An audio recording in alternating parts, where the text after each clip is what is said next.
Thank you, Logan.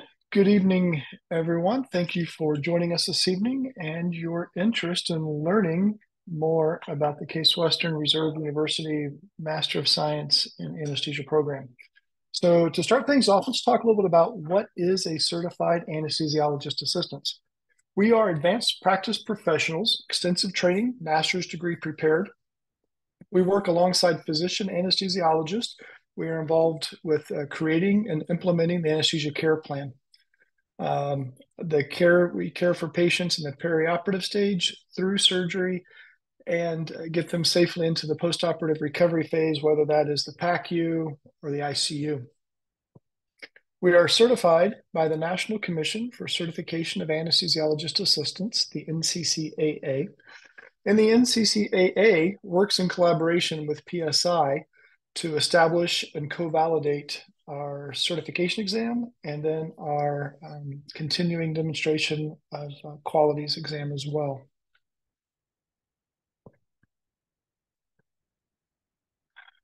Currently, AA's practice in 22 jurisdictions were recognized by the Veterans Affairs Hospital. And if you're joining us this evening, you are probably aware that there has been considerable growth in the CAA profession over the years. And in the past less than 20 years, we have grown from 9 states up to 22, with the number of programs continuing to grow as well. So, thank you, Logan. So Case Western has Master of Science in Anesthesia programs. The original is in Cleveland, Ohio, and it is one of the original AA programs in the country. Shortly after that, we opened up our Houston campus about 12 or 13 years ago. And 2 years after our Houston program, we opened up our Washington, D.C. campus. And then in 2022, we opened up our fourth campus here in Austin, Texas. All four of the programs followed the same curriculum. We all start in the end of May. All programs are a 24-month in duration. The emphasis is going to be on didactic instruction, simulation, and early hands-on clinical training. We subscribe to a philosophy that we like to be able to teach the information and then also have you demonstrate and utilize that information as soon as you possibly can. So most of our locations have students in the operating room with direct patient care in about week 4, week 5 of their training. All four of our CASE campuses are accredited by the Commission on Accreditation of Allied Health Education Programs. And I'll go ahead and turn it over to you, Teresa, for the next. Thanks, Ty. Okay, tips for a strong application. There's a lot of information here. Everything that we talk about today in terms of how to apply can be found on our website. We update that very frequently. So more than likely, unless your answer is very specific down to, say, a class that you have taken, all of this information can be found on our admission pages. So some things that you need. Number one, make sure you meet all of our minimum requirements to apply to the program. First thing you need is a bachelor's degree, and it doesn't have to be in science. It could be anything. We have applicants who are mechanical engineers. We have applicants, I shouldn't say applicants, I should say we have students in the program who are mechanical engineers, English majors, business majors. So it doesn't matter what your bachelor's degree is. The only thing about your bachelor's degree is that if you have overseas degree, you'll have to get that evaluation, the overseas evaluation, and submit that along with your application. The next minimum requirement you need are the prerequisite courses. Those will be on the next slide, and I will get to that in detail on the next slide. The thing about the prerequisite courses is that they have to be taken in the United States, a US territory, or Canada. They cannot be taken anywhere else. You will need an admissions test that is either the GRE or the MCAT. Either one is fine. We don't require or weigh either one more favorably than the other. We usually recommend whatever you could score the highest on. And our program does require the Casper assessment as well. Um, a question I saw earlier that someone submitted, they mentioned they have a degree, they've worked for a while and they want to know if they could get around any of these four items. And the answer to that is no. You have to meet all of these minimum requirements. The next thing you need to have for a strong application is shadowing experience. We would like to see a minimum of 8 hours, 16 would be great or more. If you live in a state where CAAs are working, it would be awesome if you can shadow a CAA. Otherwise, any anesthesia care person would be great. Number three is to choose your evaluators wisely, meaning don't choose someone who is a family member, a friend, even if they are in the medical profession. That doesn't reflect well on you. So choose someone who can speak to your talents in the clinical area, if that's possible, your ability to learn, somebody from your school, how you get along with others, maybe that might be an employer. Just get a wide variety of people in there who could look at different aspects of your abilities and present those to us while we're looking at your applications. The fourth item is submitting healthcare experience. And I'm going to let either Ty or Carrie speak a little bit more here because that is a big question. What does our program want to see in terms of healthcare experience? What should I list on my application? So I will let Ty or Carrie take that one, please. Sure. So there's not one specific, sorry. Hi, everyone. I'm Carrie Twitchell. I'm the Associate Program Director in the Cleveland MSA program. Great to have everyone here. There's no one healthcare experience that you have to have. But certainly the more patient exposure you have and the more exposure you have to decision making for the care of a patient is obviously what would evaluate higher for us. If you have, if you're a respiratory therapist or a physical therapist, or if you have experience as a CNA or a PCNA, those are things that, you know, are wonderful to have. And we'll ask you more questions about what you get to do and your privileges during the day-to-day activities at that job. So no, it's absolutely not necessary, but anytime you can get around a patient and communicate with them and help take care of them and learn from those experiences, then that's gonna it's just a one leg up, so to speak. Thank you, Carrie. Mm-hmm. Okay, and the fifth thing for a strong application sounds silly, but a fully completed application is necessary. Make sure you have all your letters of recommendation. Make sure that you have official either MCAT or GRE scores submitted. We require you to submit proof of lab. If your transcript just mentions biology and you don't, and your school that you go to doesn't have a separate course called, Biology 1 lab, send us the course descriptions as part of your application because as you can imagine, we have applicants from across the United States and I don't even really know how many universities or colleges are across the US, but we would have to evaluate courses for all of those. So a fully completed application goes a long way in terms of getting eyes on your application quickly. Okay, I think I'm ready, Logan. All right, now our prerequisite courses. Here's a list. I'll let you check those out. The semester is required for each. I'll go through each of those in a second. But our prerequisite courses have to be taken in person. They have to be taken in the United States, the US territories, or in Canada. There are no exceptions to that.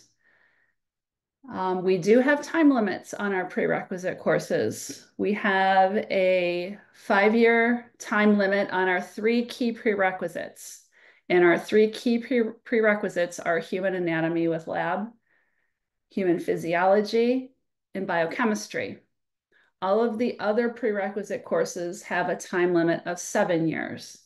Now, those time limits can be waived if you are an applicant who maybe is changing careers and you really don't want to retake all those prerequisites. If you score a 500 or more on the MCAT, that tells us that your knowledge is pretty current still, and we do not require that you retake any old prerequisites that you have. For human anatomy with lab and human physiology, we will accept a 1-semester course in human anatomy and physiology with a lab. Those are the only 2 prerequisites that can be combined. So we need 1 semester of biochem. We need a full year of general biology with lab, 1 semester of human anatomy with lab, 1 semester of human physiology. We do not require a lab with that. 1 year of chemistry, general chemistry with labs, 1 semester of OChem with lab. A 2nd semester is nice, but it's not required. A full year of physics with lab. We get a lot of questions. Do I have to take the calculus-based physics or should I take algebra-based? We'll accept either one. The best thing I could tell you, especially since things are getting very competitive right now, as Ty mentioned at the beginning, a lot of people are finding out about the profession and it's getting a little bit bigger. You want to take the courses that at a level that are high enough that you can handle, make it look good. If you are able to take a course that's a higher level, do it and get a good grade in it. That would be awesome. That would set you apart. 1 semester of calculus is required, 1 semester of advanced statistics. Now that one we have a lot of questions on all the time. Advanced statistics, we are looking for a statistics course that is preferably calculus-based, meaning has a Calc 1 prereq, and preferably has applications to healthcare. The last thing on the list is English with an expository writing. So you want a course that is heavy in writing. That's what we're looking for there. All right, Logan. Good. Okay.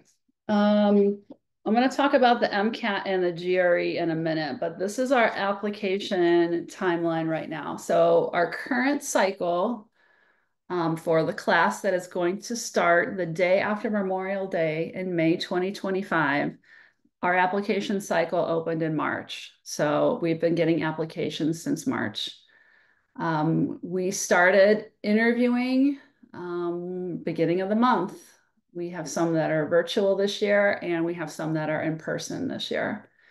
Our early decision application deadline is October 1st.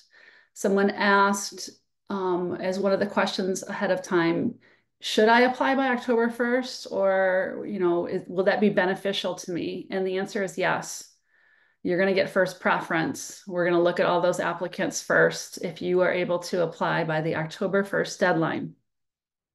In terms of taking the GRE or the MCAT by that October 1 deadline, I will address the MCAT first. AAMC, their last MCAT testing day is September 14th of this year. Because we changed our regular decision timeline to January 15th, any MCAT taken after this year, we will not have in time for this application cycle. So I'll say that again, if you're taking the MCAT or you're planning on taking the MCAT, the last test date this year is September 14th. The next test date after that is mid-January. I think it's January 14th. So if you're planning on taking the MCAT in January, you'll have to apply the next cycle because we won't have those scores in time for this cycle. For the GRE, as long as you take your GRE prior to the October 1 deadline, you will be considered an early decision applicant. If you take your GRE on October 2nd, you are considered a regular decision applicant. So as long as you take your GRE prior to that October 1st early decision deadline, you will be okay. So I mentioned the early decision, regular decision deadlines, and then our admissions are rolling. So as I mentioned, we started interviewing, we started sending offer letters to applicants already, and that will be ongoing through probably February, maybe a little longer. We're not sure quite yet, but by the end of May, our class will be set and we will move on from there. All right, Logan. Thank you. Okay, so I had mentioned earlier that the MCAT can be taken to waive any prerequisite courses that are old. You just have to score a 500 or better and take it within the last 3 years. So we do have time limits on our assessments as well. There is a time limit on the GRE and the MCAT, and it is 3 years. So anything from 2021 until now, we will accept for this application cycle. What you are seeing on the screen are the incoming student averages for our first year class who just started this year. Again, these are averages, and we've also included the mid 80% range. So we cut out the outliers at both ends of the spectrum. So the range of our first year applicants, their overall GPA was anywhere from a 3.49 to a 3.96. Our prerequisite GPA, that just means the GPA of the classes that we require. You can see there is a 3.42 all the way up to a 3.98. Our average MCAT score was a 5.05. And the GRE, those are hard numbers on there, but what we tell applicants is if you want to be competitive, you want to have your GRE scores very close to the 60th percentile. So that fluctuates by test. It might be a 156 on one day of testing, and another day, maybe it's more like a 158 or 159. So the goal is to shoot for the 60th percentile in each of the sub-tests of the GRE. And I think that's it for me for now, Logan. Thanks, Teresa. I'll turn it over to Carrie. All right, so what to expect on interview day. And I know there are all of our network is starting their applications and their interviews have started. We had ours in Cleveland today. So it's an informal chat via Zoom or in person, via chat with the class leaders the night before. So a lot of the student leaders will meet on a Zoom chat with everybody, and it's an informal and an opportunity to meet with them and ask questions that maybe you're uncomfortable to ask the faculty. Then on interview day, whether it's Zoom or in person, you will learn more about each location's Case Western MSA program. You have the opportunity to connect with a lot of us, the majority of the faculty and the staff, and some of those current students, again, will be talking. Usually each interview is about 20 minutes. It's a one-on-one. You'll get a short break in between. I can tell you in Cleveland, there are 6 or 7 of us that you'll interview in a day. So, we started at 8:30, we finished at noon. So you will have a full day for sure of interviews. I would always, we'll see about what the next one says, but I would always urge everyone, whether it's Zoom or in person, dress professionally, be ready. Doesn't matter, Zoom or in person, there is no difference. We do not weigh one more than another. There's no bias for one over another. So if you can't travel to a site and it's easier for you to be scheduled as early as possible, take the Zoom or the virtual meeting for an interview day. There is nothing wrong with that at all. So please, I know a lot of people think that they are not showing enough initiative if they don't say in person. That is not the case though. Okay, go ahead, Logan. Okay, well, I already said it. So dress professionally. Make sure you're in a space that you have really good internet and that it's quiet. You can hear the interviewer. The interviewer can hear you. Try to limit your distractions. And then also make sure if it's in person that you have enough time to get there. I tell every student to research the profession. This is an extremely rigorous program. It's a rigorous, very fulfilling profession, but you really should know what you're getting into. You should know what you're getting into for the program. You should know what you're getting into for the profession. And so come prepared with some questions that you are truly interested in getting more information about. And then just be yourself. If you are extremely uptight and you're not being yourself, it's going to come across in the interview.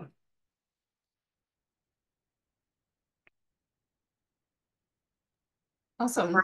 Go ahead, Logan. So if I could take just a minute, a lot of people had some really, really pointed questions, but a lot of them are about the clinical experience. And so I just wanted to make sure that you all know that's kind of like saying, hey, we want you to have a really great personal statement.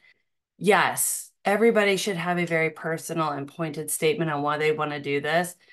But you don't make stuff up. Be yourself. As far as the medical experience, if you have any, be able to speak about it. That's probably one of the most important things when you're at an interview is you really want to, any experience that you have, whether it's shadowing or whether it's work, it's not always the number of hours, but you really want to be able to be yourself and speak to it and tell them, what happened and what did you see and what did you learn from the experience.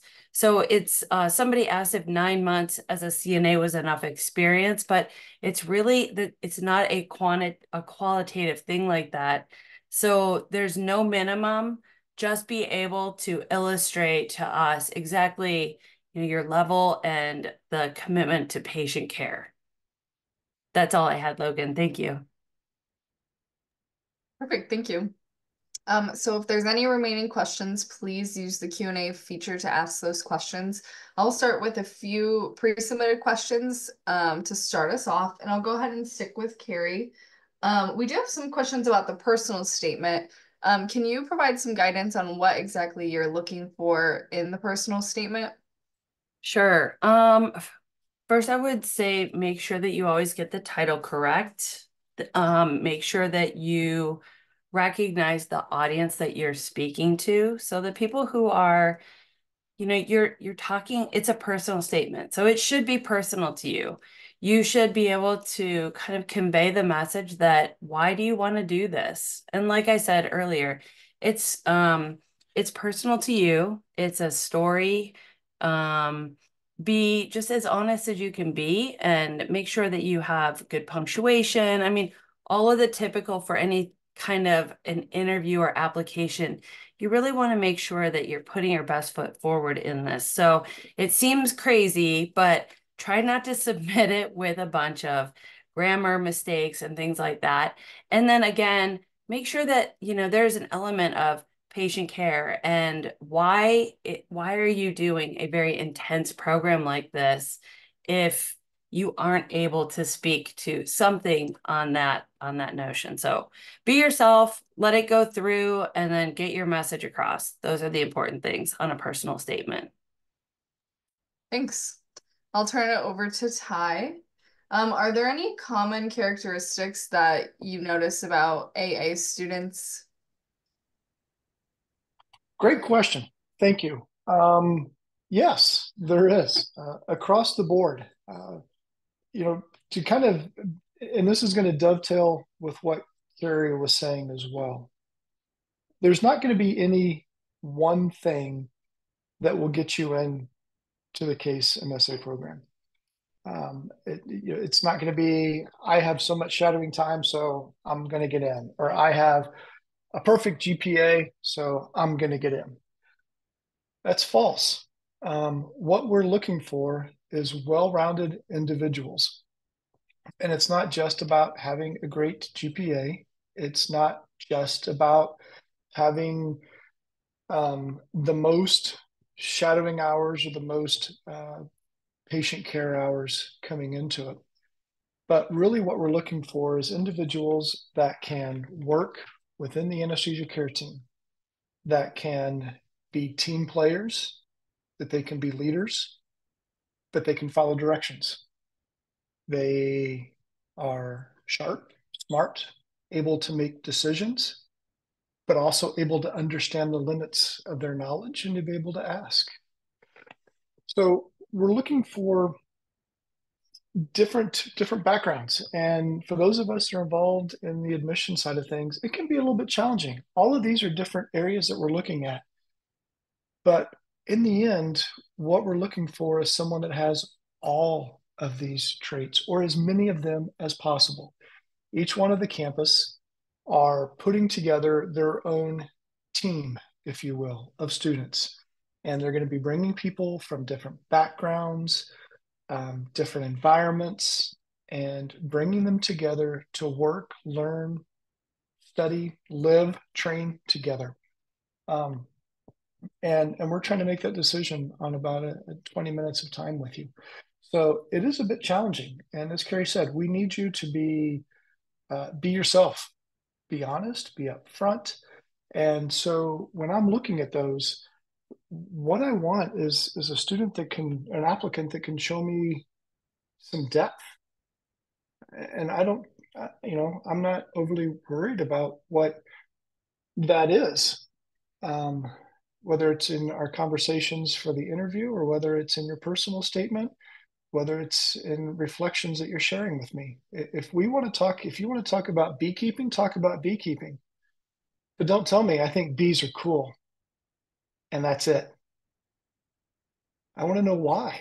I want to know what resonates with you. I want to know your ability to pick up the little things. Have you ever watched a bee colony? Have you noticed how bees move in order to communicate and how they support each other? And go deep. Carrie and I and the rest of us on the admissions, we can tell the difference between a shallow application and someone who has some depth, and that's what we're looking for. So that's my take on that. Awesome. Thanks so much. I'm gonna ask Teresa the next two questions. All right, the first question, Teresa, what are some common mistakes that you see in the application process that could easily be avoided? Mistakes. I don't know if they're mistakes. I just think they're things that people forget. Sometimes people forget to submit their official GRE or MCAT scores. Something else, and I had mentioned earlier, is people don't submit their proof of lab for certain courses. Just take a screenshot of the course description for the lab or submit the syllabus and upload it in the document section of the CAS, and you'll be good for that. And make sure that I think the last thing would be make sure you're choosing your evaluators wisely. And make sure they know you well enough that they could speak somewhat in depth to you. Sometimes we get applicants who it's clear that the person did not know them well and they were asked at the last minute or a combination of both. So those are three things off the top of my head that I could think of. Awesome. And then another question, any tips that you would give for a reapplicant? What would you want to see on their application? And then as a follow-up, would you recommend them having different letter writers or does it really just depend? I think the main thing is the first thing that we go for when we look at reapplicants. There's a question on the application that says, how did you strengthen your application since the last time that you applied? So we are looking at that answer, and that answer can have a lot of different answers. So we are looking for differences in what's the difference from when you applied the first time to this time. Anyone who has interviewed the last cycle and maybe they didn't get in and they're applying again, you definitely have feedback from your interview. So that's something that you can work on as well. Did I answer everything? I think I did. Yes, you did. Okay, thank you. See, I do have one more question for you, Teresa. How many prereqs can you have pending while you're applying? Is there a limit? Do you suggest a certain number? What would you say to a prospective student? I would say, I mean, we don't have a hard and set fast number, but if you are our key prerequisites, human anatomy, human physiology, biochemistry, if you have like maybe all three of those still to go, that might put a little bit of a pause on your application. Maybe you're taking some of those in the fall and some more in the spring. And we'll say, you know, make sure you submit your fall transcript so we could take a look at that. If you have too many, I mean, it's kind of common sense. If you have too many prerequisites that are outstanding, we really can't get a good picture of what kind of student that you are. So it really doesn't make any sense if you have a lot of prereqs. Just maybe wait another year. That just made me think of something. That's why I stumbled. Can I address something really quickly? Sure. There was a question in the submitted questions about taking a gap year. Is that frowned upon? And that's not even something that we would consider, you know, that's a big deal. I mean, you're going to apply when you're going to apply. I would suggest, and I would think I would get some backup on this. Apply when you're ready. Apply when you're ready to go, and you know you're going to submit the strongest application that you can. And remember, we have lots of applicants and people in our program and who have gone through our program who are not recent college grads. We have people who are older, who are career changers in their 30s and 40s, who have gone through the program. So taking a gap year is not a big deal at all. Thanks, Logan.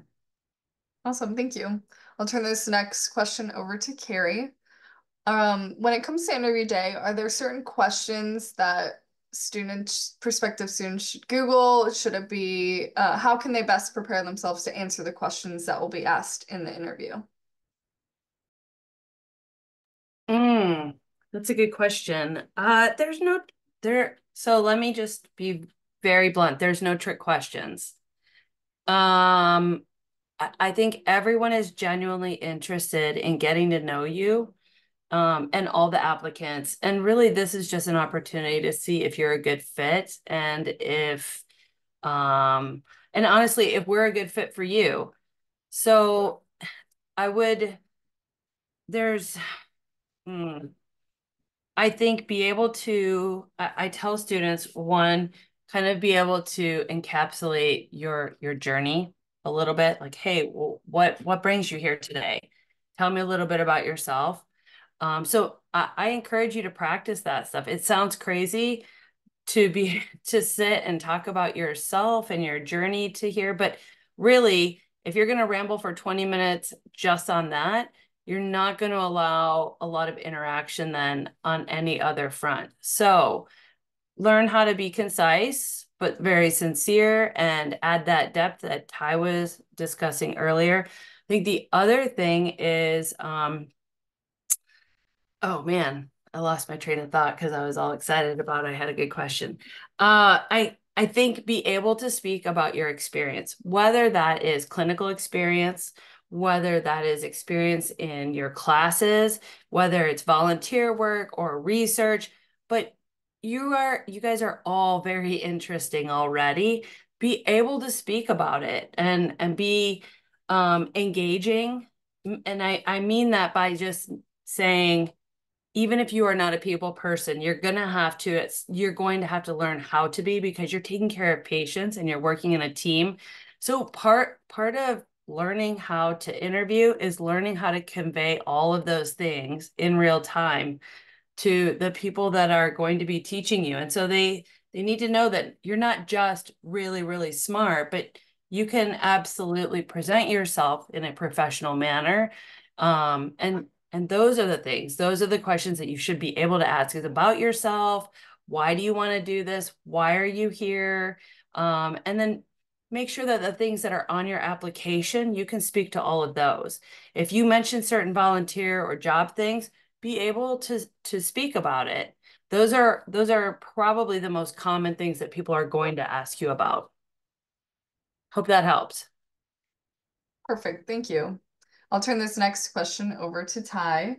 If someone is having difficulty finding shadowing opportunities, what avenue or routes can you suggest for them to find those shadowing opportunities? Oh, nice question. Be persistent and be patient. If there's not any shadowing opportunities in your immediate vicinity, be flexible. You may need to travel a little bit. Obviously, one of the things that you've heard tonight is that we really want you to have an understanding of what the profession is about. And the best way to know or learn what an AA does is from an AA. And so we're always going to encourage you to be able to talk to an AA to understand what it was like when they went through training and what it's like for their practice environment. Now, there are some similarities in anesthesia providers. So being able to shadow an anesthesiologist is certainly going to be preferable. I've had some applicants that have shadowed either an anesthesiologist or a CRNA in their area in order to gain experience or to understand a little bit about the field of anesthesia. But again, the only way to understand what an AA does is from an AA. If there is not AAs in your area, perhaps reach out to the different state component societies or to the and see if they can give you some direction. Oftentimes, if you reach out to the campuses, we can sometimes be able to help provide some guidance. I know that I've had students that have contacted our office here in Austin from out of state. We've had students come down from as far as New York State to come down here and have an opportunity to shadow in our ORs. So it takes some time, depending on the facility, to get things lined up for those shadowing opportunities. But if you're looking for shadowing opportunities, be persistent. Make sure you're talking to an AA and think about reaching out beyond your immediate area. Thanks, Logan. Thank you. All right, there are some questions in the chat regarding tuition and fees, so I'm going to drop a link that goes right to our website. It outlines the tuition fees for year 1 and 2 in total, and then financial aid. I'll also link to our website here that you all can go to as well. All right, and then I'll turn this over to Carrie, and then we can follow up with Ty as well. Any common mistakes that you see in interview day that maybe could be avoided? Sure. I would, I think when people are too casual, and I don't mean that, we tell you, oh, be yourself, but again, this is an interview. So while we're saying be yourself, I don't mean wear your PJs and your loungewear. You should dress and behave professionally. And so I think that every once in a while there will be an applicant who maybe misconstrues that and they, wear a t-shirt or something. So, do your best to present yourself in an extremely professional manner. And that means business casual at the very lowest. So I think not being ready, meaning very similar to what we talked about a minute ago. If you are unable to answer questions with more than just one word answers, you're going to have a very, very quick and very dull type of interview. Why are you here? I found it online. Okay, tell me more. Well, there's no more. So you have to be able to answer and actually extrapolate a little bit on what you're thinking, just like with your work and clinical experience, just like with your classes, with volunteer work, be able to speak to all those things. And I would say that that's probably one of the biggest things that students overlook is preparing for an interview. The other, actually, I haven't seen anyone late at all, so good for you guys. Other than that, I think that's probably the largest. And then again, my last comment would be always have a question for someone. Even if it's been repeated several times throughout the day, you should have a question for, hey, what's your favorite thing about this profession? Hey, tell me a little bit about what is your experience or where do you work clinically? That all of those things make for just better conversation and a greater opportunity for us to get to know you. That's it.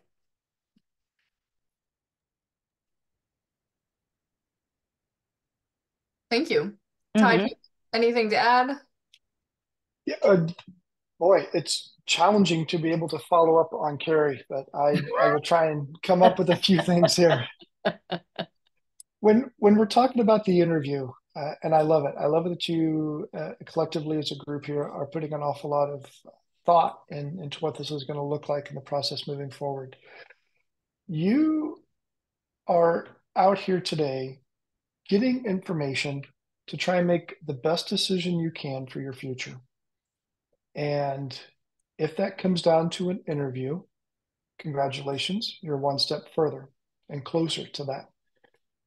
And the reason that we are suggesting that you do your homework, that you do your shadowing, that you talk to an AA, when you come into the MSA program, you're going to get your bell rung. I don't know of any student who says that was a cakewalk. It's going to be a financial commitment. It's going to be an emotional commitment. You're going to see people, patients at their worst, at their scariest, and you're going to be there. When Carrie's talking about being able to be prepared for that interview and being able to talk, you're going to be walking into a room and you are going to be the one in a matter of mere minutes establishing a rapport with a mom and dad before you walk out that room with their 6-month-old baby.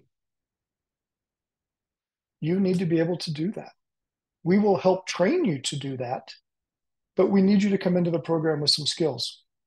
And that's what we're looking for. You're going to be part of a team. We need to know that you can communicate in an interview because we need to know that you can communicate in the operating room. And we need to know that once you graduate, you're going to be able to communicate with your anesthesiologist when you're working within the care team. So there are multiple reasons that Carrie and I and the admissions committees are looking at these traits. We're able to take a look at this. Carrie and I have been doing this for a few years, and all the program directors and almost everyone involved in the admissions and on the interviews are going to be experienced AAs that have some idea of where you're at now and where we can see you being in 1 year, 2 year, and 5 years down the road. So don't stop pursuing your dream. I love it that you guys are asking all these questions. I love it that you guys are preparing. And I will say it again, because I know we've seen some of these. I've been trying to catch up on some of these Q&A on the chat here. But again, there is no one magic bullet. And if you look at this and you're like, you know what, my GPA's not what the average is, apply. I still want to see you. I want to hear from you. If you've got something else you can bring to the table. We didn't accept everyone just based on their GPA. We didn't accept everyone just based on their clinical experience. And so continue. Let us know what you have, and highlight, as Carrie said, when we're doing those interviews, highlight your strengths. Tell us what it is that you bring to our team that's going to make it stronger. So thanks, Logan. Thanks. I'm actually going to ask you another question, Ty. Any resources that you would recommend to learn more about the CAA profession? Some credible resources. Sorry, I was about to say not just TikTok before you said credible. And I Right. hope that everyone on here realizes that TikTok is not the most credible site, although it does get a lot of glamour and a lot of hits. Or Reddit or Discourse. Yes, Okay. yes. Thank you. There's all those out there. But there's also a lot of reputable quality places you can look at. The American Academy of Anesthesiologist Assistants, which is the national organization that takes care of advocacy for the CA profession. That's a great place to start.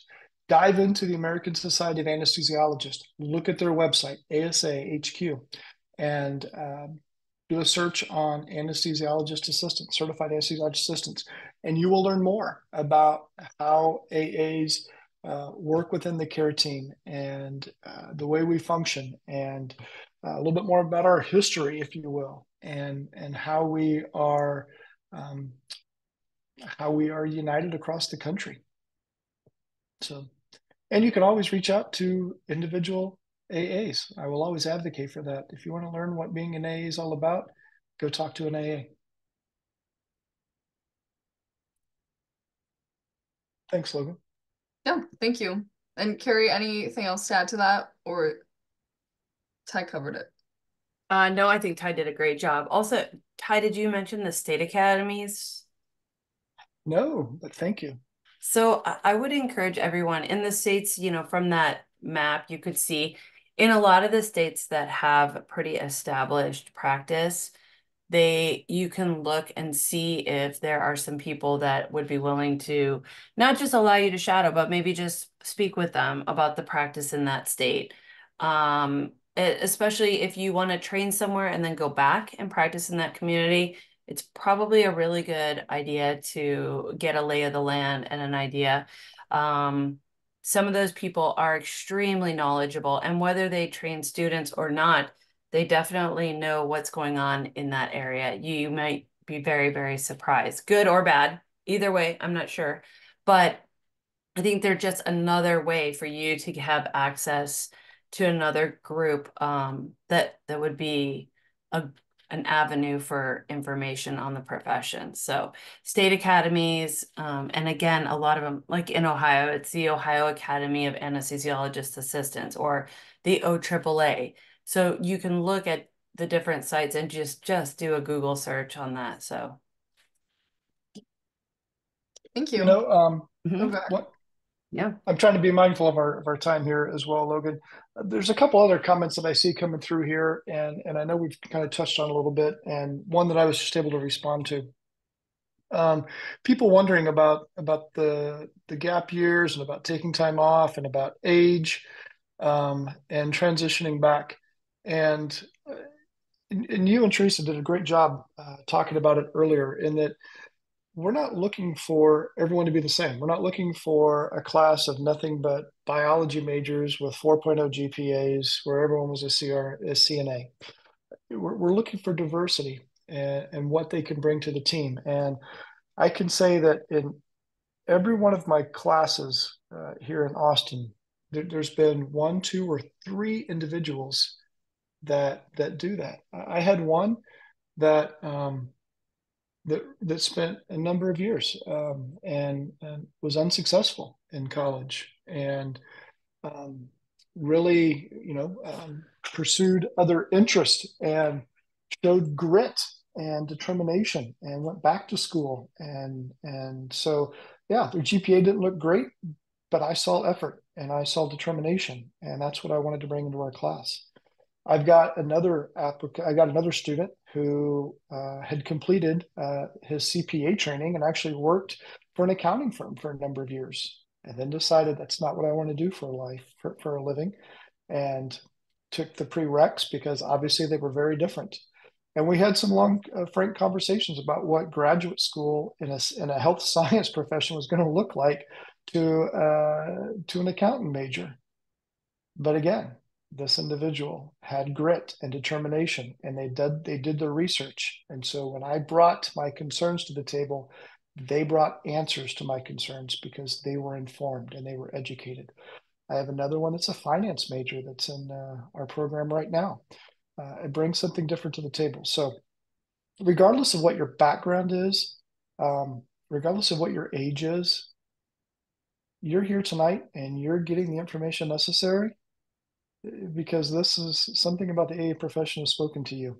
Don't let that fire burn out until you've had all your questions answered. So keep searching. Thank you so much. We've hit the 6 o'clock hour here.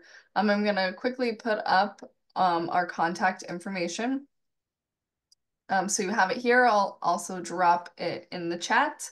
But please email us if you have remaining questions, but also visit us at our website. We have a lot of information on there. The answer to your question is probably on our website, so look there first. And then you can follow us on our social media.